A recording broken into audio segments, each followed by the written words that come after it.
Welcome to Leveling Up Mental Health, and this isn't our inaugural episode. It is our finale. For now. But it is the end of season 1. Yes. It is the end of our episode slates with StoryHive. Once again, thank you. Thank you so much, StoryHive.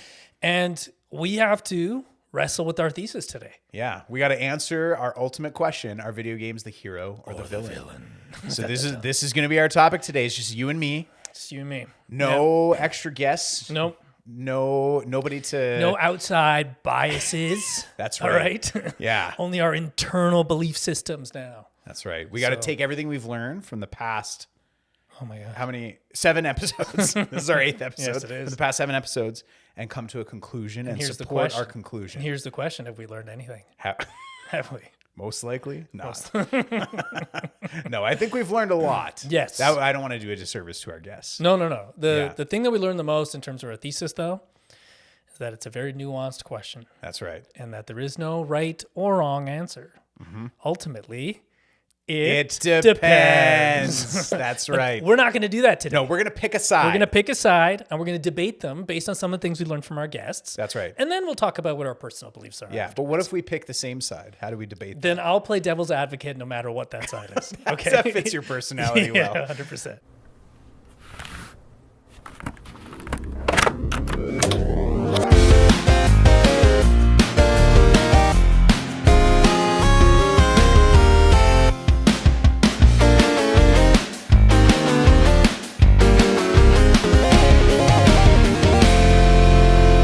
All right, before we get into it, we should introduce ourselves. My name is Andrew. I'm a psychologist. I work here in Calgary, Alberta. And my name is Adolyn, and I'm an actor with a background in cognitive science. Absolutely. And together we are best friends. Okay, so are video games the hero or the villain? Our very first guest was Kenzie Gordon. Yes. And their expertise was working in violence prevention when it comes to video games. After that episode, what did you feel like video games were? After that episode specifically. Just that one. Yeah. I felt like video games were the hero. Yeah. After that episode. Yeah. Especially because it was a topic, because we talked about specifically gender violence in video games. And we had a little bit of conversation around representation of gender violence and good versus bad, maybe representations. Yeah. But a lot of the conversation was around using video games as violence prevention. The bystander one. Which I think is such a cool use of video games for such a specific thing that we need more education and prevention in. And so, I came away from that feeling like the potential. I mean, I always think there's potential in video games, but I came away from that feeling like the potential was even bigger than I imagined it to be. Yeah, I mean, I didn't even know. What surprised me was there's people out there doing critical game theory, which is like incredible. And then on top of that, we did a lot of research leading up to that episode, and I was surprised to learn that there wasn't a lot of evidence to say that video games increase violence. Yeah. Right? Even with some of the things that Kenzie talked about, which was using video games to determine whether people are more likely to commit violence in real life and things like that. And I mean, they just use psychometric reports to determine whether that changed their opinions on things, like the rape myth acceptance test, for example. And it didn't seem to change their score that much. Yeah. Which is, we would think normally the age-old thing, if you play violent video games, it's going to increase violence. If you see depictions of violence, you're more likely to, accept it. But that didn't seem to happen. Yeah, I thought it was really interesting. And Kenzie talked about it in that episode, that general idea apparently is largely, I don't want to say debunked, but there isn't a lot of support for the whole social learning theory idea that exposure to this is just going to make you more violent. The caveat being most of the studies were done on adults. Right. And of course, as kids, you're much more susceptible to those things. So, which we can't do those studies on. So yeah. And I think also it's again, that's what brings in the nuance. It's all the ancillary things that maybe then have an effect on somebody's well-being or mental health. Like maybe playing a violent video game doesn't make you a more violent person. But Kenzie was saying certainly it has an impact on you. And so what are those impacts? Is it impacting other things? Is even the idea of, we've talked about how sometimes just playing a video game is frustrating if it's a hard game. Okay, so if I leave more irritated and frustrated, does that affect my social relationships? Like, I think there's subtle ways, other ways it can affect it. Well, totally. I mean, like you go to work, you get cut off while you're driving. You can decide whether that's going to ruin the rest of your day, right? You know, it's like, oh, that person cut me off. And you can think about it for the next 8 hours. But in cognitive behavioral therapy, you know, you have an opportunity to change either the way you see the event, how you interact with the event, or how you react to the event afterwards, which is, you know, you could talk to a friend, vent about it, but or you can hold on to it for longer than is healthy for you. Yeah, absolutely. And I think that makes me think of the episode we did with Michaela about addiction in video games. And a big part of it is how do you interact with the video games? Absolutely. So that's what you were speaking to. How do you, if you have a frustrating experience in a video game, how do you make sense of that? How do you process it? How do you respond to it? It's kind of like any experience we have, whether, we get cut off driving, we have a bad experience, a conflict with a friend or a partner. Any of these things could lead to unhelpful behaviors theoretically, but it's how do we interact with them, how to respond to them. So after Kenzie, we had Andrea. And I felt like after that episode, though, for me personally, video games started to become more of a villain. Oh, interesting. Yeah. Okay, say more about that. Because Andrea talked about her experience in high school and how video games became the outlet, and her, in the positive sense, like her social cohesion, her ability to be pro-social and those things. But, you know, she talked about very openly and vulnerably her addictions with it and how she had to wean herself off of it, and that struggle was difficult. Certainly doesn't paint video games in a very positive light. Yeah. You know, or specifically League of Legends, I think that's what it was. And, you know, I left afterwards thinking, I think it's great that video games can bring people together, but is it a crutch that prevents you from seeking out those social connections in the real world? Right. You know, because it's so accessible and so easy. Absolutely. And I think that's often one of the arguments, right? Is that, well, yes, you can connect with people over video games, but is there something more valuable about a quote unquote real life connection? And I think there's arguments on both sides. You know, people would say, well, but that does a disservice to the relationships you can build over video games. But then, you know, you think about an era like COVID and the detriment to many people's mental health of not being able to have that in-person connection. I don't know. Yeah, well, and also they talked about the cyberbullying that occurs online. And I was like, okay, well, let's say you have kids. And I told you, hey, there's an environment where they can make friends, but there is a high risk they're going to be bullied while doing it. Would you be like, yeah, sure, I'm going to send that kid to that camp? You know, like, I mean, when you put it in that context and thinking about my own kids, like, well, no, of course I don't want them to have that experience. No, you're like, I just want them to do the thing where there's just friends and no bullying. Right. But then we do this, we send them to school, and you know, that's going to happen. Well, that's the thing. I mean, is there really an environment where there isn't a risk of bullying? I don't know. There is. Being friends with me. Okay. So my kids can only be friends with you. 100%. All right. That sounds I'd probably good. bully them. I'd probably crush them. You probably would. You bully 100%. me all the time. Yeah. No, that's an interesting takeaway, though, especially because Andrea talked about, for her, she didn't view video games as a villain, even though she had that experience of addiction with League of Legends, that she still engages with them. She still sees them as very valuable, a big part of her life. Yeah, so it's interesting that she had that takeaway, but you kind of took away, oh, well, I don't know. Maybe there's something here. I mean, absolutely our personal experiences are always going to be subjective, but maybe it's like some games are better for you than others. Yeah. You know, like the frustrating games, maybe not great. Or maybe, as Michaela was also saying, it's developmental. Yeah. Like certain stages in your life, you should engage with certain video games that are probably going to be healthier for you. And in other stages in your life, some games aren't going to be as healthy for you. Yeah. I don't know. So do you think there should be should we regulate that? Should we say, at this age, you can't play online multiplayer Not regulate, games? but recommend, you know? Yeah. You know, like, hey, this game will, like Call of Duty, will increase frustration, expose you to online bullying, you know, be prepared for that kind of stuff. I don't know. It's like trigger warnings, maybe. Right. Yeah. Which I guess that's part of the ESRB ratings, which does anybody actually listen to that? No, I don't know. I mean, they don't talk about frustration. I think that would be, that's an interesting idea, adding those other They don't talk about mental health. No, they don't. They talk about what you're exposed to, like sexual content, and then you violence. have to decide whether that's good or bad for your mental health. Yeah. I mean, you still need an element of agency. Yeah. But that would be interesting. Do you add in these other pieces? Yeah. And I think that was a big thing when people were talking about like loot boxes, microtransactions. Is this a form of gambling? Can we be doing that in games that are targeted to kids? And that was a whole conversation. Right? Totally. Yeah. Yeah, and some people would hate that argument, right? Some people would say, no, absolutely, you cannot regulate, or not that we're saying regulate, but no, I mean, people should play what they want to play. It's part of it, and it's up to parents to... Totally, yeah. Which what is about just- a freedom Yeah. and their independence? But I think some of the things are secondary, right? Like ESRBs can tell you the direct things you're going to be exposed to: gore, violence, sexual nature, all that kind of stuff. But it's not going to tell you the culture of the game. Yeah. When you're playing online, you know? So, and then I think this was a question Andrea posited as well. Are video game developers responsible for that? You know, or are they not?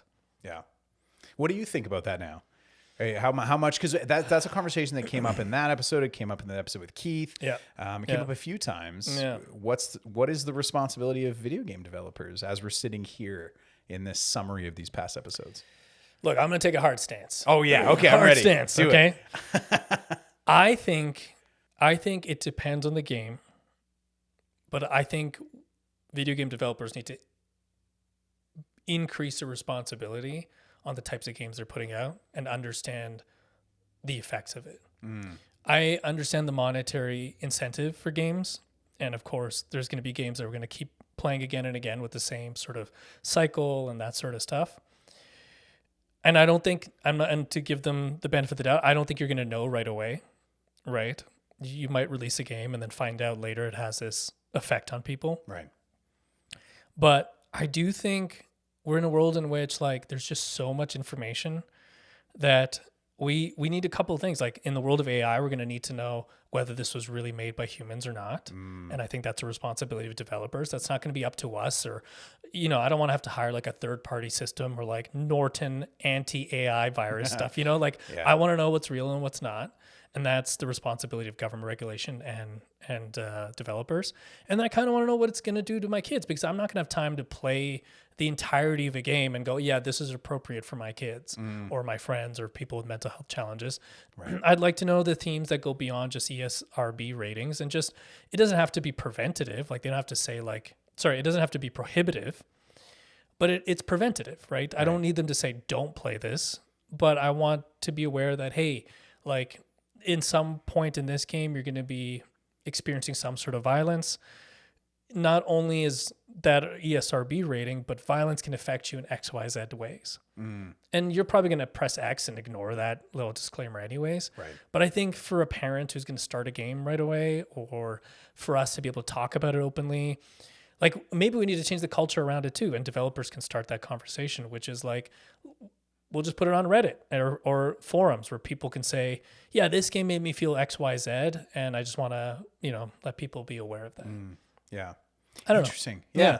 No, it's an interesting perspective. I guess, you know, if I were to take the other side, and I mean, I'm sure my own beliefs around it are nuanced and it depends, but I think what makes that difficult is everything we've learned from these episodes, that it is very nuanced. And so it would be hard for a developer to say, you might experience frustration at these parts, or violence may affect you in this, and this way, because I don't know that it's not necessarily true across the board. They can say across the board there's violence, but can they say across the board, well, violence, and I guess that's why they'd say, well, it may affect you in these ways. Yeah. But I think it gets into a really murky area, because for some people it might affect them this way, some people affect them this way. So then do they have to have this like laundry list of, it may affect you this way and this way and this way and this way? That's true. And then do you do that with movies? Do you do that with other things, right? Yeah.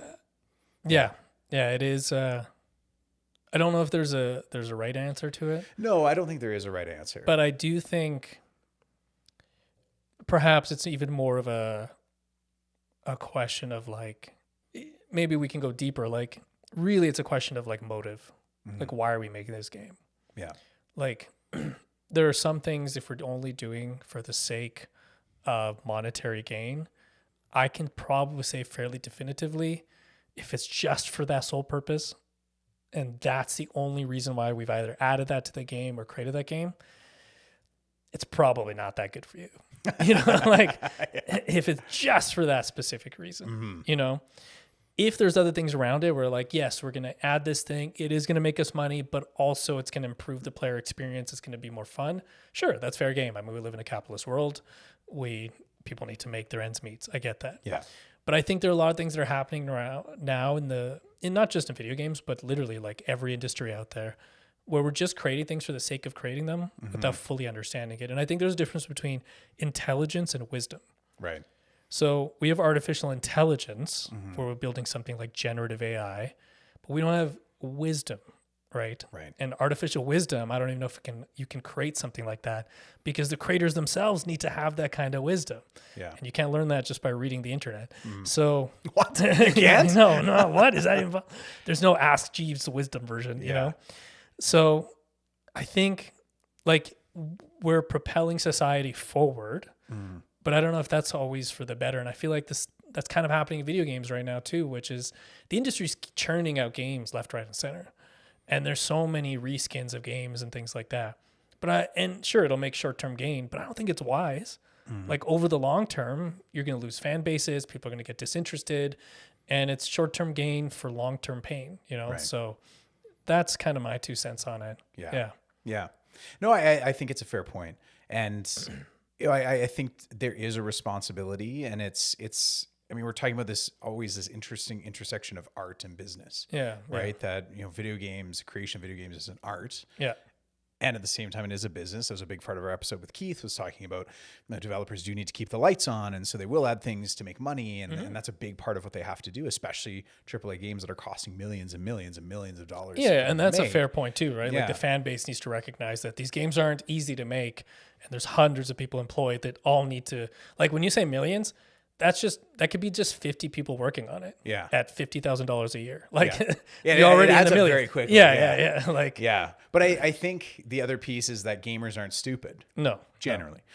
No. And they see through what you were saying. If something is added just to make money, I think those are often the things that are criticized by the fan base when a game is released. Whereas if something is smartly integrated, that's, like you said, to make money, but also serves the game, the player experience, the narrative, whatever it is, and it's put in there thoughtfully, then often I think that's accepted a little bit more. Yeah. But then the devil's advocate, the other side to that is, there are some games that are just so addictive and so fun to play that you put up with having to spend money to play it. Right. And gamers are not stupid, but we're also want to play the game. Right. So sometimes we'll put up with things that we wouldn't normally accept just to play the game. That's true. Well, and there's that whole mindset of, well, what can I do?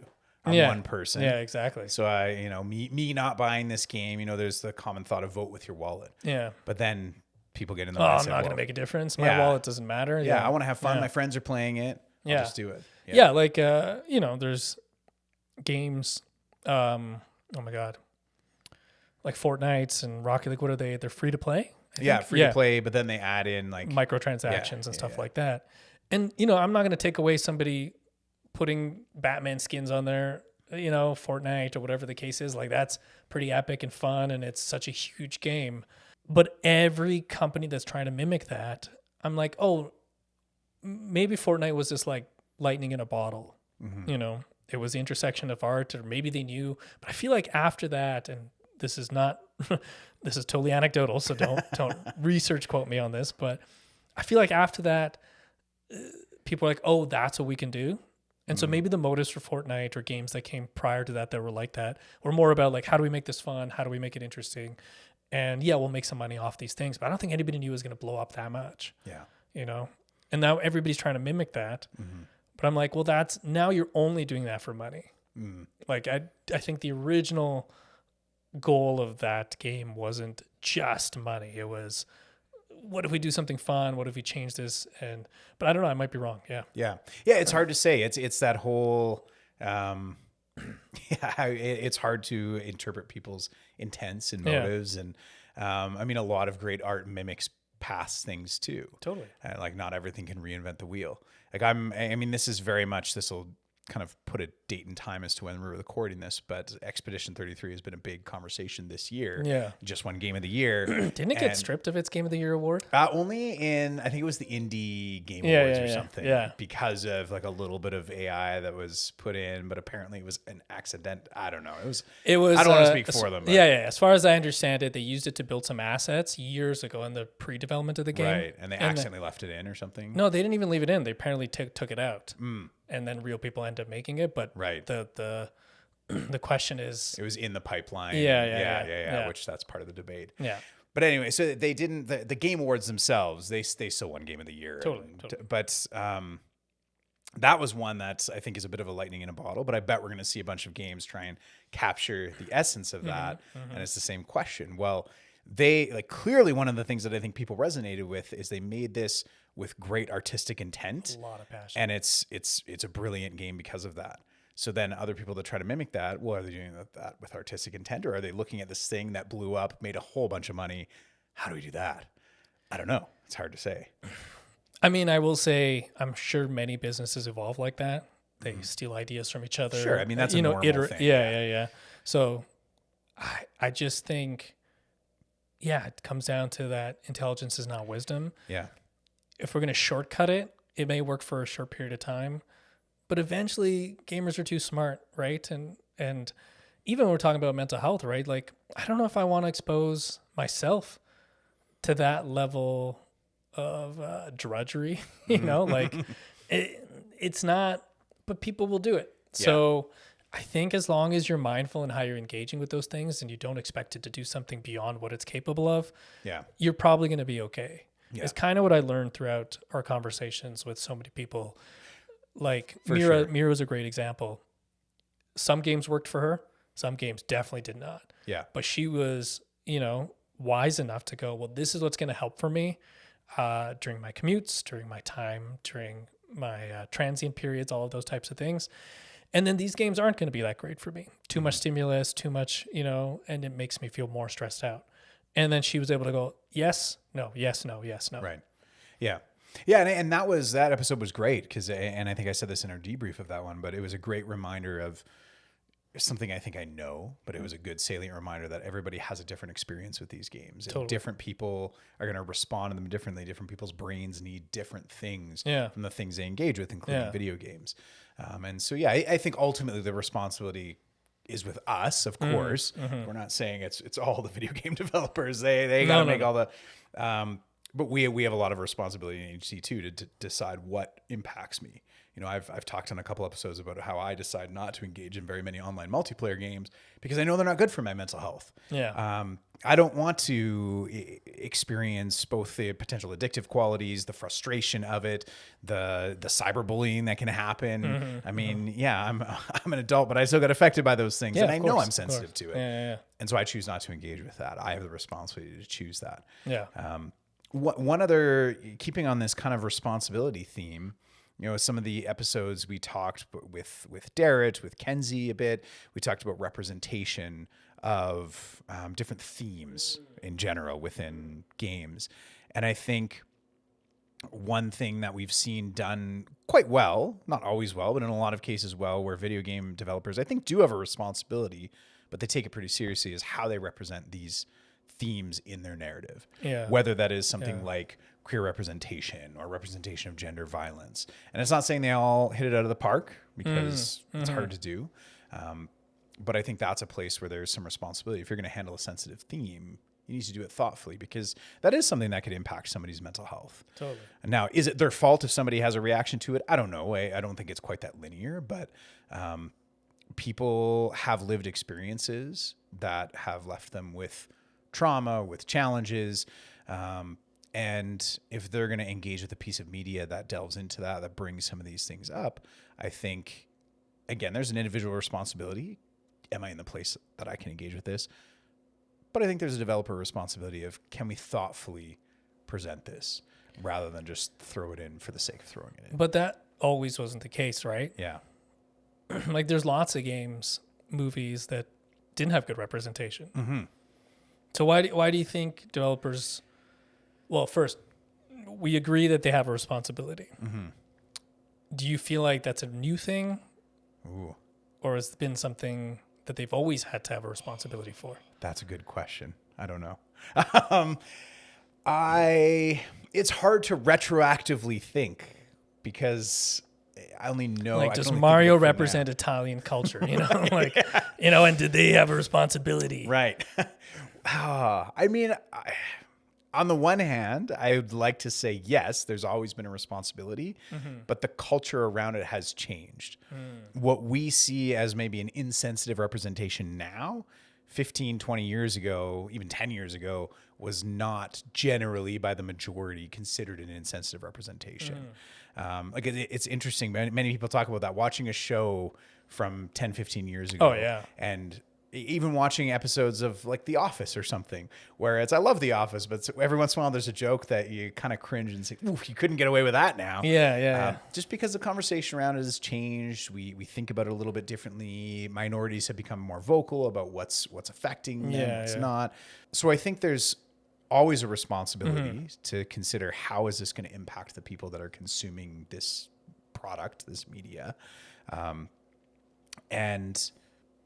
But what that responsibility means, I think, shifts as the conversation shifts, because even language changes, right? What a word means culturally can change over time. Yeah. And so a word used again 20 years ago might mean something a little bit different now. So yes, there was a responsibility back then, but they wouldn't think of it the same way. Yeah, so I learned recently that the word idiot was used for people who are politically illiterate in Greek democracy. When democracy was introduced in Greece, in Athens.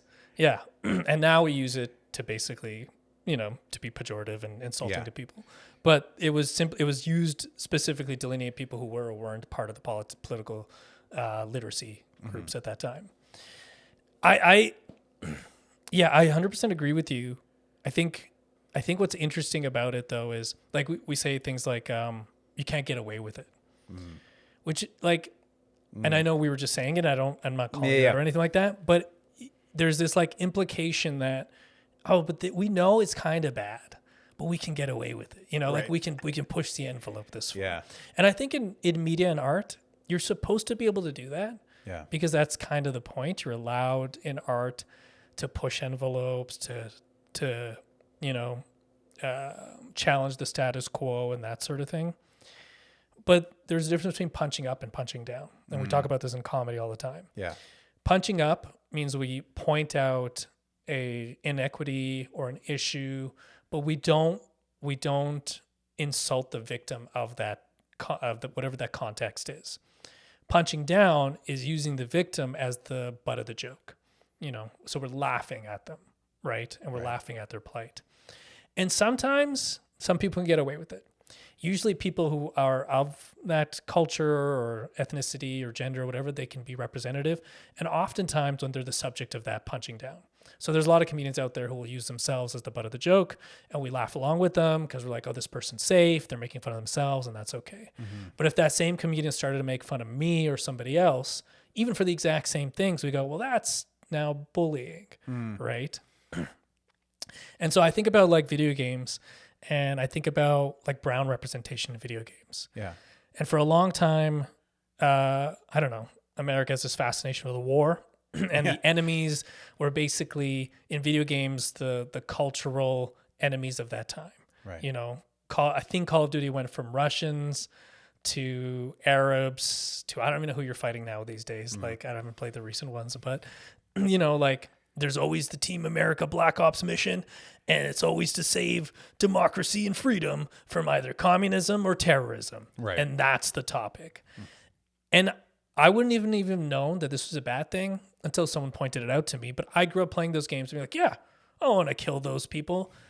Thinking, wait, it's kind of weird that those people kind of look like me. But I would be able to do some cognitive dissonance as a kid and go, well, that's not really me. Those are the bad versions of those people. And there's bad people everywhere and that sort of thing. And I had good friends and I had some level of education and I was able to delineate the two. But now looking back at it, I go, that kind of sucked. Like that representation of my people, what I look like, painting everyone as a monolith, stereotyping, like that had real world effects. And I can only imagine these little things get more and more reinforced over time. So you watch movies that depict brown people as bad people. You watch the news and brown people are bad people. And then you play video games and brown people are bad people. And that's all of this was like exacerbated post 9/11. And that's not to take away the victims of 9/11. Like that's so tragic and horrible. But it had it continued to have victims in the way our culture shifted from the fact that it takes longer to board a plane now. Right. That sucks for all of us. Right. We're in it together. But, enhanced security. I think like it's interesting. Like I wonder what my life would have been like if video games had a disclaimer and TV had a disclaimer like, hey, we want to share this story, which fair, like everyone has the prerogative to share whatever story they want. But just as a reminder that these are not real depictions of real people and that these are stereotypes or something, Right. Or like, because we're talking about those things now. Yeah. But we're talking about them because we're standing on the shoulders of people who are victims of it. Like the Me Too movement moved forward our conversation on gender equity and equality more than anything else. But we forget that there was tons of victims that had to, I don't know what the word is, but were victims of that movement prior to that, and that led to that movement. The Black Lives Matter movement, same thing. We're still seeing the effects of racial inequity in the West specifically. So it's I don't know, like I guess I'm just rambling a little bit, but you brought a really good point up where the responsibility of representation I think goes really deep, because we don't know what the secondary effects are going to be. Yeah. Beyond just playing that game in this isolated version. Like you don't create art not knowing that it's going to affect people. That would be quite naive. Right. Well, the whole purpose for a lot of people to creating art is to affect people. Totally. But often there's an intended effect and then there's the unintended effects. Yeah. And we don't always think about those. Well, and I appreciate you sharing about that, because those are things that that I wouldn't have even thought of, especially as a kid, right? I didn't notice the shift from, I'm shooting Germans to now I'm shooting people who look like you. Like, that wasn't something that would have registered for me. And that's part of my own privilege. And, but it's interesting to think about it through that lens, and that you're right. It's always this hard interplay of video games are art and people can create whatever art they want. Yeah. Like I'm very much a believer in that. I don't think there should really be many restrictions on what people can do with their art. At the same time, there's this idea of responsibility and those it's nuance, those interplay with each other. And that's one of those effects, those little things that come up and say, characters are depicted are fictional, not real. Those come up sometimes in games, and I always just kind of brush them off of like, obviously. But thinking about it through that cultural lens of, right. Like, I just think of it as, the main character is not based on somebody real. Right. But thinking, well, certain races, certain cultures, certain ethnicities that are represented here. Yeah, that's going to have an effect. Well, and we're all group thinkers, right? Like we have in-group and out-group biases all the time. And the problem isn't that a game can't explore those things with an all or nothing mentality. It's just that it happens everywhere all at once, to quote the movie. Like nice, great movie. Yeah. But like, it wasn't just that, now video games started to depict Arabs as, it's like all of our movies started to talk about it, our culture in schools, like everything started to shift around it. And so for that hot sec, like those were the bad guys. The same thing happened to Cold War Russia, right? Like it was like our entire culture was just so anti-communist, quote unquote, right? That everything from the things we were buying to the things we were experiencing had some sort of hint about it, right? And it's hard not to go, it kind of feels like propaganda, like, and we're seeing stuff now too, like AI is everywhere, and like constant ads about it, constantly people being like, this is amazing, you can do so many amazing things, Mark Cuban tweeting about it, and you're like, okay, like relax, like I see that as technology, but like, can we solve some of the basic problems first? Like, can we make sure that everybody's fed and we have enough money to live? Like, so I just feel like, I don't know if that's intentional or not. I don't want to get all conspiracy theory about it, but there is a cultural zeitgeist, and there's an interesting book. Oh my God, I forgot what it's called. I think it's called The Zombie Zeitgeist. And the idea is basically that cultures will start to create the similar art across the globe based on how they perceive how hopeful or unhopeful the future is. So years ago, when you used to draw the future or write about it, we would think like the Jetsons, right? Like it was just like this cool technological advancement or that sort of thing. And then that moved away. And then we also started to think about what like humans would look like. And a lot of that time, like a lot of vampire shows were coming out. And if you think about what a vampire is like the kind of the epitome of what a human can be in some ways. They're strong, they're powerful, they're sexy. And then at some point we started to just do zombies, which is the complete opposite of a hopeful future. It's all, like if you think about it, it's like they're the opposite of vampires. It's the worst version of us. It's the most perverse versions of us where we don't even have brains and hearts and we just want to eat each other, cannibalizing each other. Yeah. And now it's like Fallout.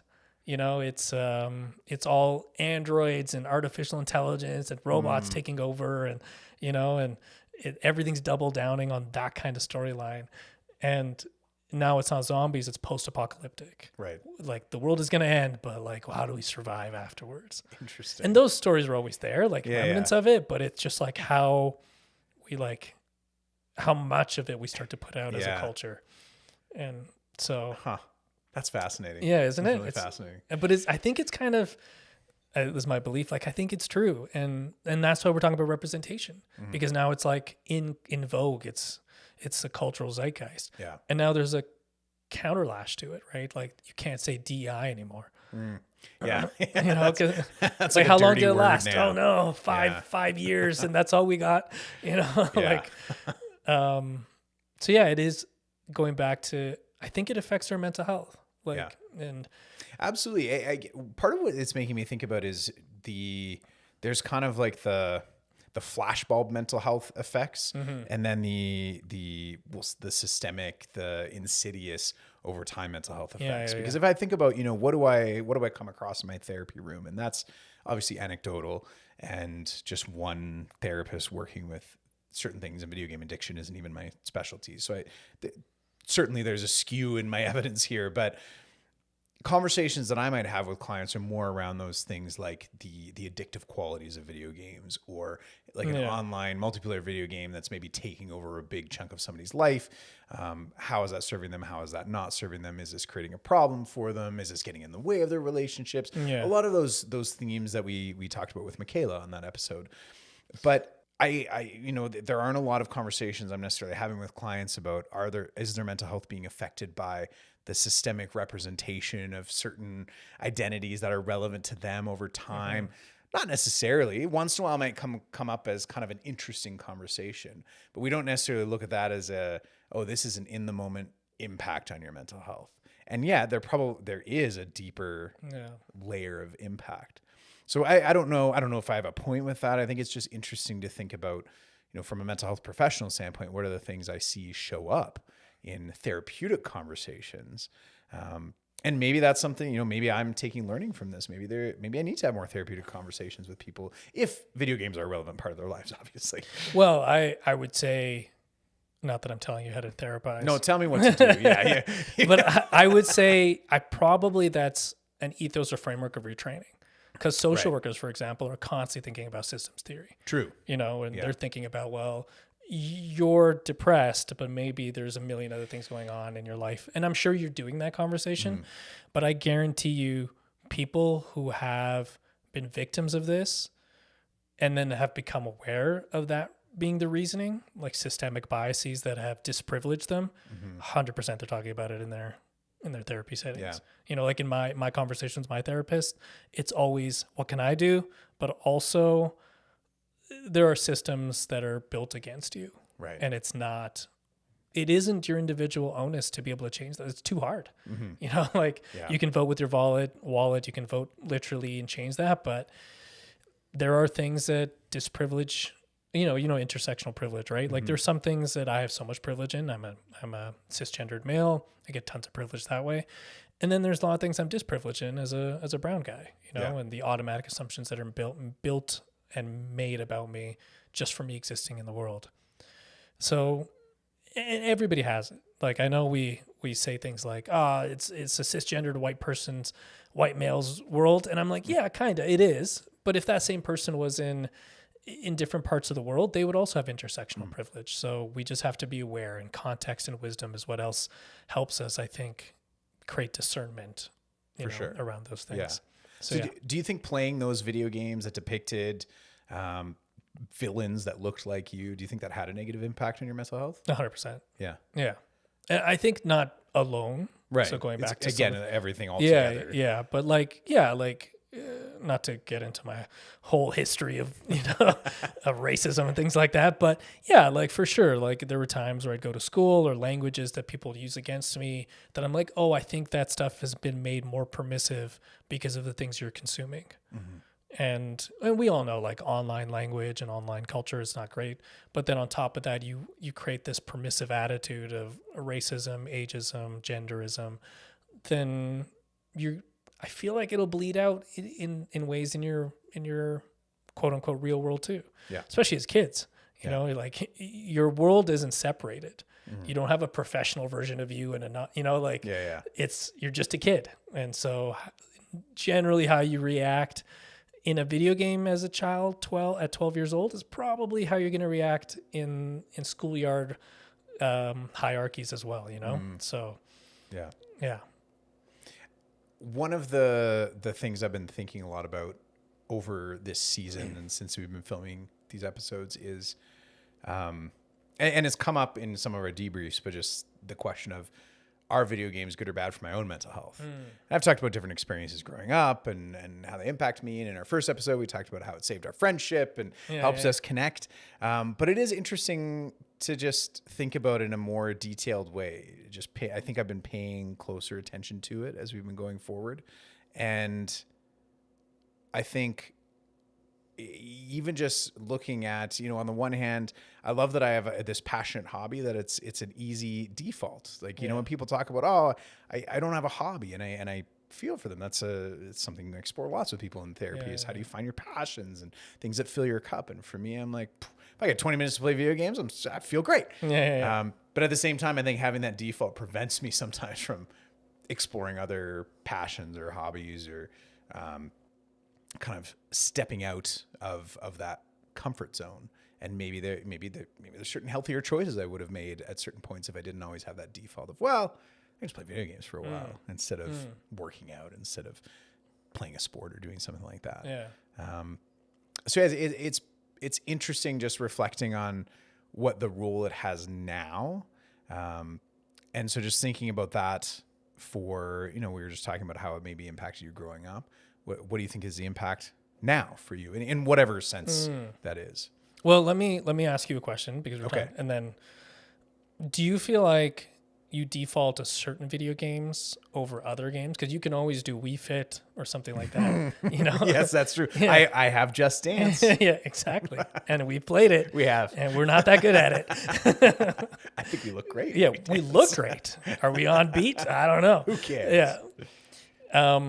Because there's other resistances to doing other things, right? Like everything has a barrier. And one of the benefits and also drawbacks because of the addictive quality, like video games have such a low barrier to entry. Yeah. Like working out has a lot more inertia than sitting on a couch and just playing For sure. a game. Yeah. So I don't think you can beat yourself up over that too much. But nice. but I get it. Like, I guess my question to you then is, do you feel like you're missing out on something? Honestly, I don't think so. Yeah. Not at this point. There may have been times where that was true. Yeah. And maybe part of that is because where I'm at in life right now is I don't really have the option. And maybe even saying that is doing a disservice to myself. That I always have an option and a choice. I could totally be an absentee parent to play more video games, I guess, if I wanted. But yeah, I was going to say, you're not, you don't, I don't want to. You barely play video games now. Yeah. Because, so no, I don't think I'm really missing out. There's once in a while where I make that choice because it's a lower barrier to entry, and instead of exercising, I play video games because the reward is immediately there. Totally. And I don't think that's always a bad thing. But you're building dad strength. Right. Yeah. Lifting them up, Yeah. Yeah. And you found a healthy way to infuse it within your family. Mm-hmm. Like you and your partner play games together. Yeah. You've introduced healthy games to your kids. You found some fun environments around it. You play Lego and other things that still give you the gamification, but isn't always on a screen. Yeah. Yeah. Absolutely. Yeah. All right, thanks. I feel better now. I wasn't beating myself up. No, I know you weren't. I know you weren't. It's interesting to think about. I think it's a good example of how we should discuss these things within our own lives too, because sometimes what I always find is when I work with people who want to change habits, they want to do like all or nothing. Yeah. You know, they're like, I'm going to exercise, I'm going to eat well, I'm going to sleep well, I'm going to do all of them all at once now, tomorrow. You know, not even tomorrow, now, you know, and you're like, well, let's think about what we can do slowly over time. And that's probably healthier for you than for you to try to do like this 30-day kick where you get rid of everything and you start to do all these positive things because you burn out. Yeah. And there's something like the recidivism rate for 30-day like challenges is like 2 weeks. Yeah. So like you'll do 30 days of yoga and you'll be like, yeah, I'm going to do it again. And then within 2 weeks, you're back to your baseline. Right. So it's not great. So I always tell people, think about averages, right? So maybe you're not going to do 30 days in a row, but can you do twice a week? And then average that out to a month, 8 times a month, average that out to a year. That's not bad. Yeah. That's quite a bit, actually. Yeah. You know, for almost half the year you were working out. That's pretty good. For almost half the year you had vegetables. Like, that's pretty good. You know, it's easier to think about it in that way than to try to, and I think it's like the flip side works too. If you're trying to reduce something, it's going to be really hard to get rid of a passion that you love, even if it is detrimental. But if you can try to slowly reduce it, you're probably more likely to do it. Of course, if it's like super detrimental to your health, you know, work with a qualified health professional and really try to, you know, work on what that is. But, you know, like I want to try to cut down on some of the sugar foods and processed foods I eat. I could try to get rid of all of them tomorrow, or I can start to go, I'm going to start to make healthier choices and every now and again create a better relationship to those things. And I feel like video games is the same thing. Like, absolutely. Yeah. I often, I can't remember, maybe I've said this on an episode already, but I often use the analogy of a pie chart when I'm talking about these things with clients that, you know, your life is full of all these different things. We can get stuck on a couple slices of the pie, but it's thinking about what are the other slices of that pie? What do you want your pie to be filled with? It's not necessarily about get rid of video games if they're having a detrimental effect. It's maybe part of why they're taking up so much space is because we haven't figured out what the other slices of the pie you want to have are. Great point. And so it's really exploring, well, what's in line with your values? What goals are in line with those values? And how do we start filling in those other slices?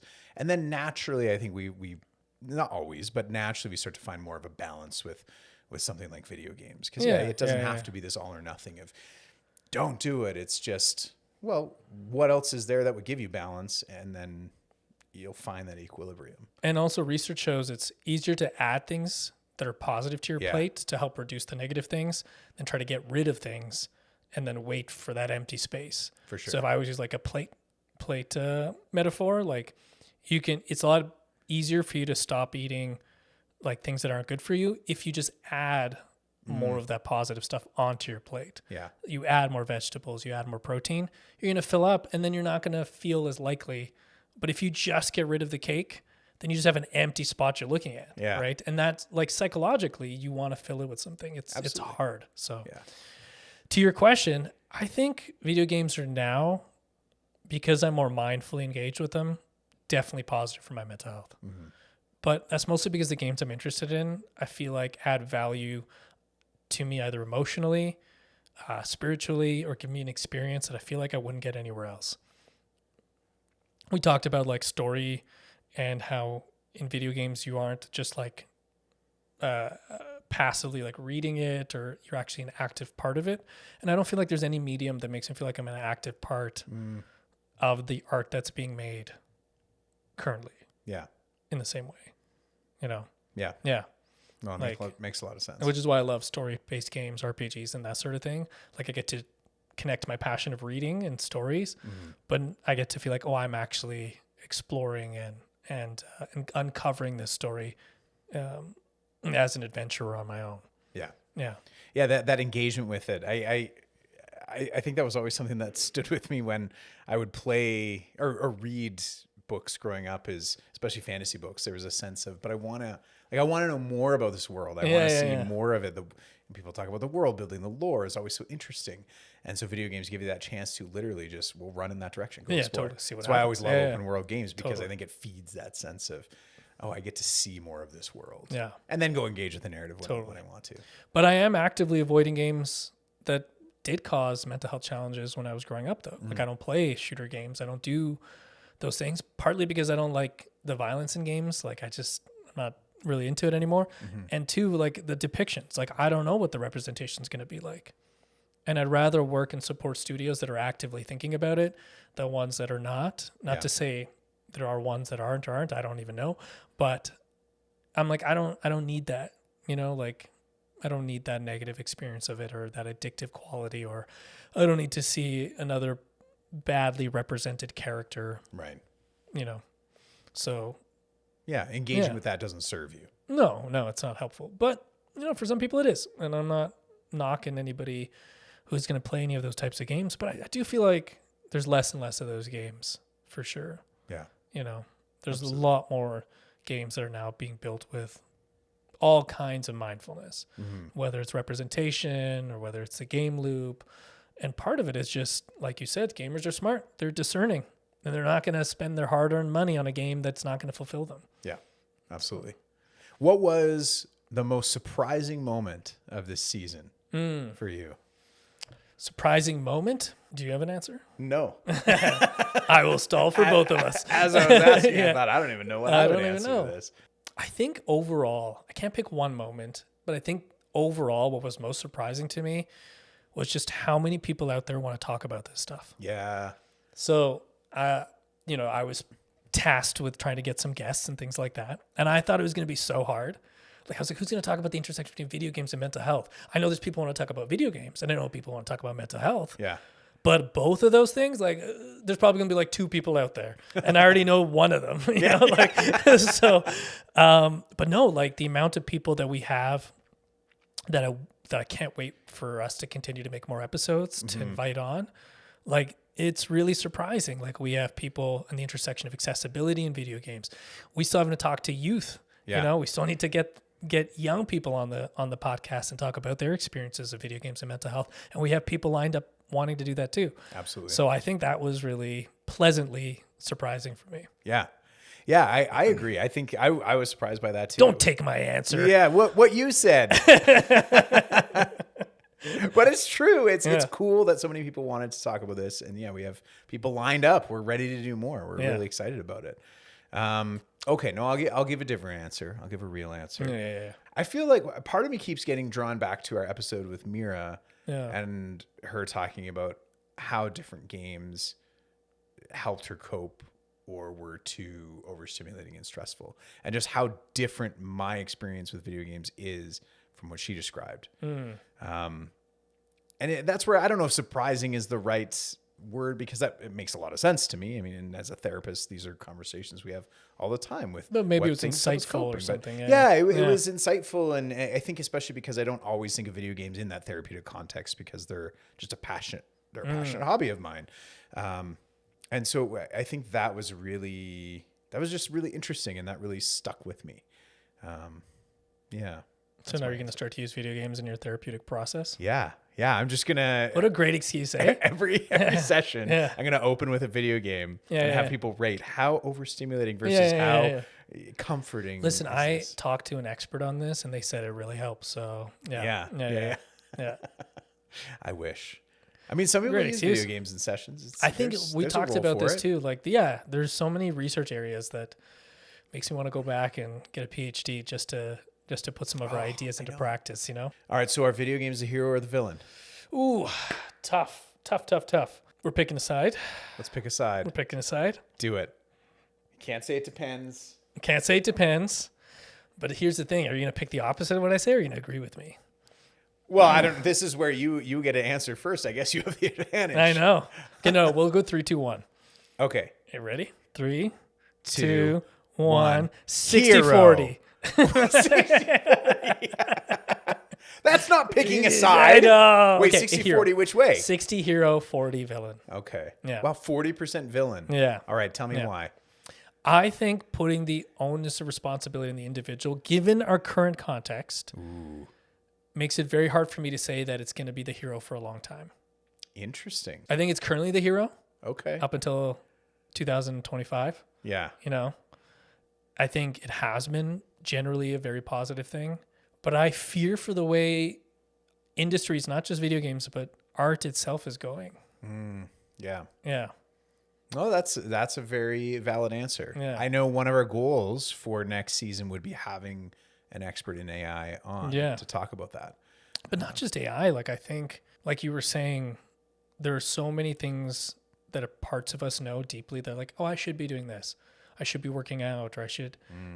And it's not just video games, but there's so many distractions. Like the phone is a big one, because we're talking about we're not just like when you and I talk about video games, we're thinking about like the fun ones on console, but I'm thinking about like the addictive games on your phone that I'm like, point. I really can't see a huge positive of mobile gaming. Interesting. Well, like and I really can't. Some like cultures, some countries, mobile gaming is the primary source of gaming. Totally. Like consoles are not big everywhere. No. Or that's internet gaming or streaming gaming. Yeah. They're not. So, and I think exposing kids to games that young is villainous. I do. Yeah. Like I'll take that side. All right, take it. I like it. Yeah. Yeah. I think developmentally, we don't know the effects. I think it was a lot simpler when it was side scrollers and sort of linear games. You could kind of go, I'm there, I'm done. But the addictive qualities that keep bringing you back in, like, I don't know if I'd want that as a kid either. Like we kind of grew up on the precipice of these changes. Yeah. But we got opportunities to go outside and play and all of those types of things. Yeah. And I'm not saying that stuff, not to sound like a curmudgeon, like those things still exist and people do it. Sure. But we do know, you go outside, you're not necessarily letting your kids hang out with the neighbor's kids and just like letting them go out for 4 hours. Like we don't do that stuff anymore because things have sort of changed, you know? And I feel like video games are the same thing. Like I don't even know what the new games are like, you know? But I do know that we can have wisdom on it and decide what's good for us. But will kids? Right. I don't know. I don't know. Well, and I mean, it's a good point because then I guess the argument is, well, parents are responsible for their kids. And yes, of course they are. But I think that there's obviously nuance in that argument too, because not all parents, like me as a parent, I get video games. So I can help make nuanced decisions about which ones hopefully will have a beneficial versus not beneficial impact on my kids as they grow up. But we can't expect every parent to know that implicitly. They're just going to look at, I guess, this is M-rated. Don't play this. This is T. Well, and this is why I said the current context. Right. So most people are living paycheck to paycheck, barely surviving, trying to fight the life struggles.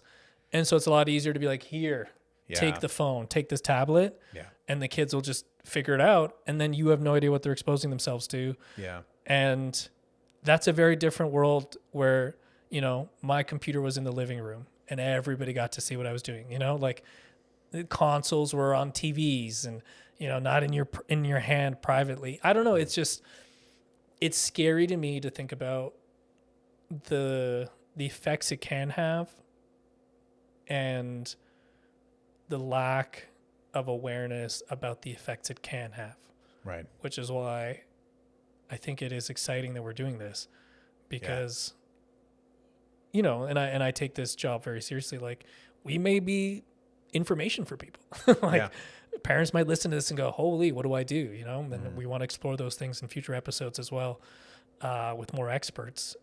But yeah, like I would love to get a kid on and this is all my biased perspective too, but I'm like, kids these days playing too many games, go out and play baseball.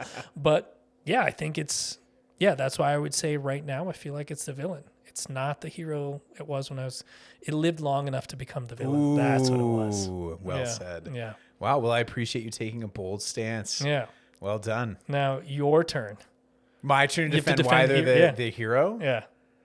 Well, I think that a lot of the conversations we had with people on these episodes is, again, that idea of, yes, they can have villainous qualities to them. They can impact people in villainous ways. And that could be said about many of the things we engage with in our world. And that, like we said earlier on this episode, we have to be mindful of how we're engaging with them, how these things affect us. And I think that there are so many stories we heard from people on these episodes and that we hear from people in our personal lives and that we have in our own personal lives where video games have served such a wonderful purpose. They're a passion, and engaging with passions it's a positive part of mental health. I think video games allow us to connect with people. That was our whole video game saved our friendship. Yeah. They kept us connected over the 10 years, the dark times when you didn't live here. Yeah. I think that the potential for the use of video games. So Kenzie talked about the potential of violence prevention with video games. The narrative potential of being able to represent complex, heavy themes in a medium that is more interactive.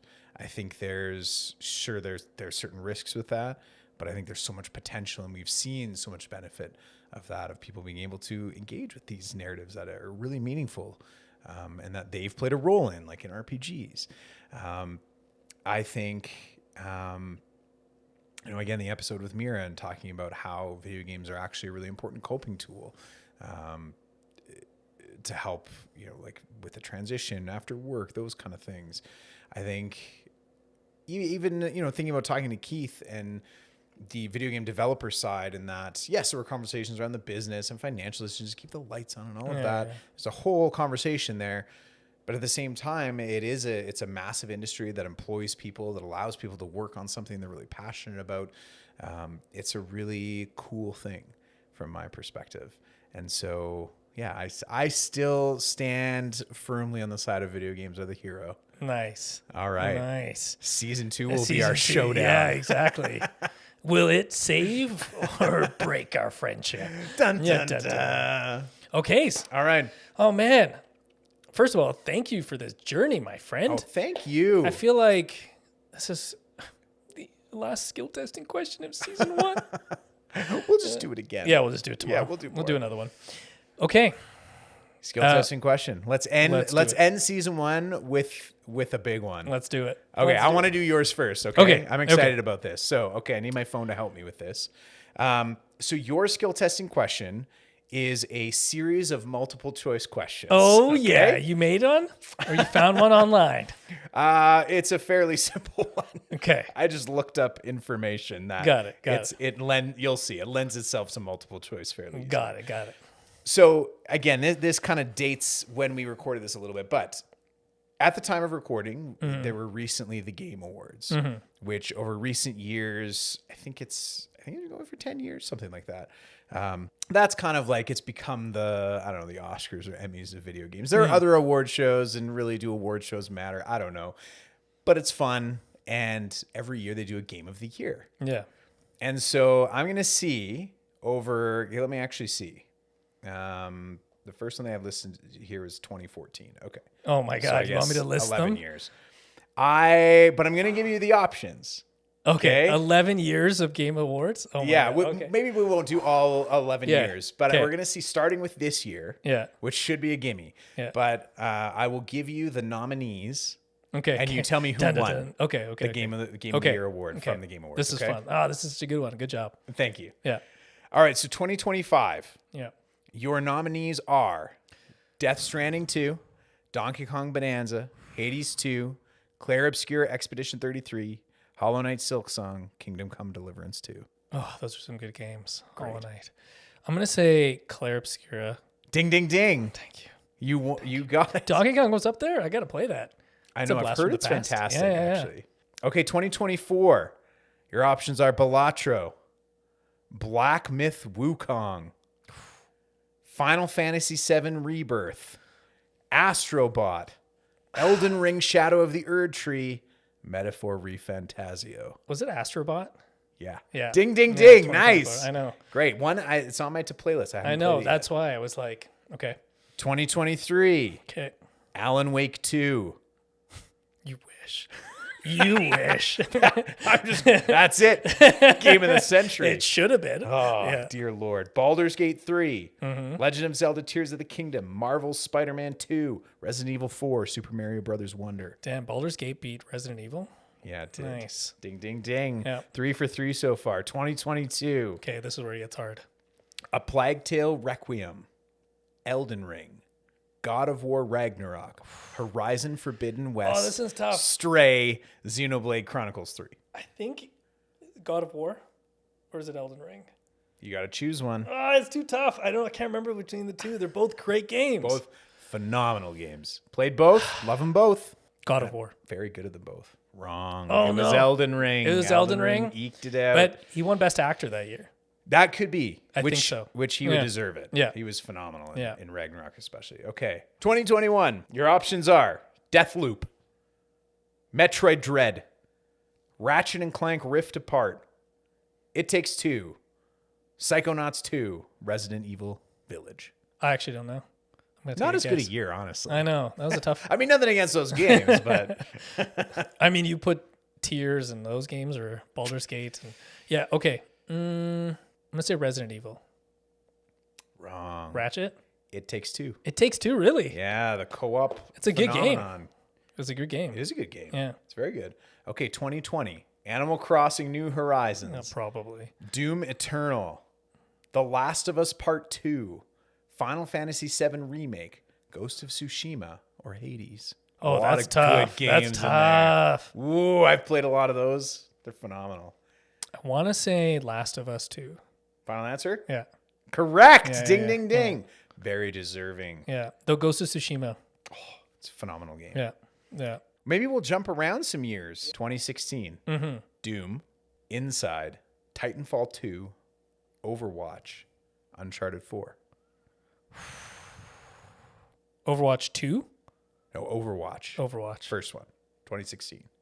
Uncharted. Was it Overwatch? It was Overwatch. It was? Some consider a controversial win. Yeah. Sunk many hours in that game. Yes, we've played Overwatch together. We have. I'm I bought it for you at it. for your birthday. You did buy it for me. Yeah. It was the one shooter game I was better than you at. That's true. But you just didn't play it enough. Yeah, I would have got We should play Marvel Rivals. Ooh, that does look fun, actually. It does, yeah. It's free to play, isn't it? Yeah. It's kind of an Overwatch reskin, basically, but it's popular now. You get to be superheroes. You get to be superheroes. Okay. Yeah. And they just released Deadpool, I think. Yeah, we're going to get addicted to it. Yeah, whatever. Okay. There are 4 main learning styles. Okay, this is a psych one. Okay.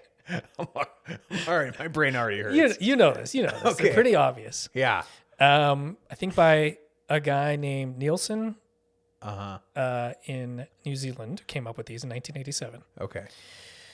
What are the 4 main learning styles? And which games do you feel like, this is a critical thinking one, so it's not a right or wrong, it's critical thinking. Okay. This is interesting. Would help develop each of the learning styles. And maybe there's a game out there that does all of them. This is kind of like, what kind of a learner are you? Are you a aura? Okay. Or a... Okay. Yeah. That's the learning styles. All right. Yeah. Well, auditory. Yeah. Visual. Yeah. Tactile. Yeah. And kinesthetic. Or is tactile and kinesthetic the same? They're the same. Yeah. There's one more. Olfactory smell. Hey, that could be a new area of research. You want a hint? Yeah. So visual is broken into 2 things. Oh. Yeah. Oh no. Mm-hmm. Written, like words. Yeah. And pictures. Yeah, exactly. Oh, okay. Good job. Yeah. So it's VARC, visual, auditory, reading, writing, and kinesthetic. Right. Okay. That makes sense. Okay. Okay. So, okay. Well, let me start with kinesthetic or tactile because I feel like that's probably the narrowest. Good point. form. Because even if you think about, the PS5 has a haptic feedback, like more advanced vibration, games like Astrobot use it in really cool ways, but I don't feel like you're really learning. It's not like you learn to play through the feedback. So I would only go with like games like Wii Fit, Just Dance. Like I think those games probably the kinesthetic learning. You can maybe argue Journey or Flower have that tactile kinesthetic, but yeah. I mean, I guess overall video games, because you're using the controller, there's a kinesthetic learning. But if I'm trying to differentiate. Yeah, you're not learning how to shoot a gun by playing Call of Duty. Right. Like it's not that kinesthetic. Yeah. So like I'm talking about like what do you actually learn? Yeah. Like is it going to improve something? Yeah. So I think games like, I would say Just Dance. Yes, that's a good one. Does it actually make you a good dancer? I don't know. But you're learning how to move your body and match it and go to the rhythm. There's something there that you're kinesthetically learning. And there's a reward system that tells you whether you're doing well or not. Yeah. So, yeah. Or like Rock Band. Yeah. Guitar Hero, those kind of games. Yeah. Now, I would always get frustrated because I could play the guitar, but Guitar Hero was really hard. Like this doesn't match. ting, ting, ting, ting, ting, but there is something there. You're moving your fingers. I think the drums more probably accurately match because the rhythm and using your different limbs. So that would be my answer. Those like music rhythm type games. Great answer. Yeah. Okay. I mean, all games use pictures, so there's visual learning in every game. But there's a game that specifically... Well, I'm going to say with written, like with reading, what's the official title? Read text, yeah. Yeah. I mean, part of me goes back to, I have two thoughts. Either the old text-based games back in the day. Yeah. Forces you to read. Yeah. Yeah, it was only text, or kind of the modern version of that, text-heavy RPGs. Yeah. So even with voice acting, I think there's a lot of reading that still goes into it. And yeah, I mean, what are you learning? I mean, you're learning the story and the world. Is it making you a better reader? Maybe. Or even it's not learning, like so Just Dance is kinesthetic heavy. Yeah. Reading, writing RPGs are read and write heavy. Because I'm definitely somebody who, even Baldur's Gate 3, it's all voice acted, but I definitely I read ahead and then skip ahead. I don't totally. Unless it's a cutscene or something. And some of those games you have to talk to people and read for the hints of the game and things like that. Yeah, and there's a lot of item description reading. So I think there's a lot of that. I guess that what I just said makes me think of the FromSoft games like Elden Ring, Dark Souls. Because a lot of the story is told. They do a lot of subtle storytelling, and a lot of it is told through item descriptions. So there's actually a lot of reading. If people are into the lore, a lot of reading of those item descriptions to find out what the story is and the lore of the world. So, yeah, I guess that would be my answer for like the text-heavy RPGs, the Dark Souls series, for that specific item descriptions. I think auditory. Yeah, this was a hard one too. Yeah. Are there any games that you can play just by listening? There's got to be. I mean, there's blind gamers. Yeah, for sure. Accessibility is becoming more and more of a thing. Ooh. I mean, a lot of games use auditory cues. And I've seen speedrunners do blindfold speedrunning. Yeah. So there's something to that, but I'm trying to think what games would stand out. I mean, in some ways, I think music rhythm games, again, there's obviously an auditory heavy piece to that. Yeah. I don't know. I'm biased because I play The Last of Us so much, but games like The Last of Us or Uncharted, in some ways, there's a huge auditory component because there's so much dialogue. It's story heavy. And though the visuals are obviously a huge part of it too, it's less, in an RPG, there's big text that might be voice acted, but it's a lot of exposition dumping, whereas those games are more cinematic, right? Yeah. So... And a lot of the story is also told through contextual conversations that as you're playing, the characters will talk to each other about what they're seeing. And so that's presented, it's very auditorily. Or I guess, what I also think of? Games like BioShock that use audio logs. You can keep playing, but they're telling you the story through an audio log that you find. Yeah. I feel there's probably a better answer. I know. It's something to research for the next time. Like a game that's specifically... only auditory. I feel like there's mobile games or something for sure. Yeah, and I feel like there's a game on the tip of my tongue, but I just can't place it that has really great sound design. That's Kingdom Hearts. No, that's not. Yes, that would never great be my music. answer. Such good music. Never. You don't even need to look at it to play. Yeah. For the picture visual. Yeah. I Drawful 2. Well, I mean, yes. Great game. Jackbox Collection. It is a great game. Yeah.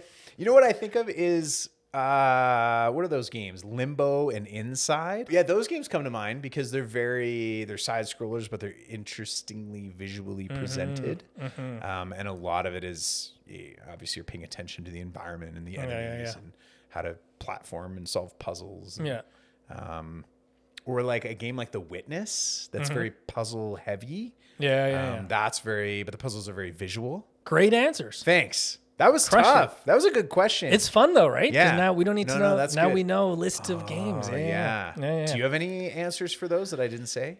I would say visual, kind of similar to Nancy Drew games. Oh yeah. Nice. Those are good. And I would call them read-write games too, because it's all reading and writing. And you don't need to be technically proficient at games to play those games. Yeah. Auditory, I was thinking Journey and Flower, because you need to move through the world, but you could technically use sound to know when you're going the right way or the wrong way. That's true. Kinesthetic, Wii games and things like that. Racing games feel very kinesthetic to me if you got the wheels and things like that. Ooh, that's good answer. Yeah. I like that. What else? Yeah, I think that's, and then visual. This is on the tip of my tongue too, but there's definitely visual puzzle games. Like Portal maybe is a good Portal's visual a good game. one, yeah. You have to solve it through, you don't really need to listen. No. There's no hints that way, no kinesthetic and no read writing. It's all visual puzzles. Yeah. That's a good answer. Yeah. I like that. It's been a pleasure. It has been amazing and I can't wait to do more episodes. Absolutely. I'm excited. Alrighty. Thank you everyone for listening. It's been an awesome ride. We're going to put up all of our socials and things like that up. So if you want to contact us, feel free to email us or Instagram chat us. Give us ideas of things you want to talk about for season 2. Give us some feedback. We're always open to that. We're also hoping to do things like Let's Plays and events and things like that in and around around this region, but also maybe some online stuff going forward too. We've got tons of great ideas. Absolutely. Yeah. We're excited. Yeah. Awesome. Alrighty. Well, till next time, my friend. Bye. Bye.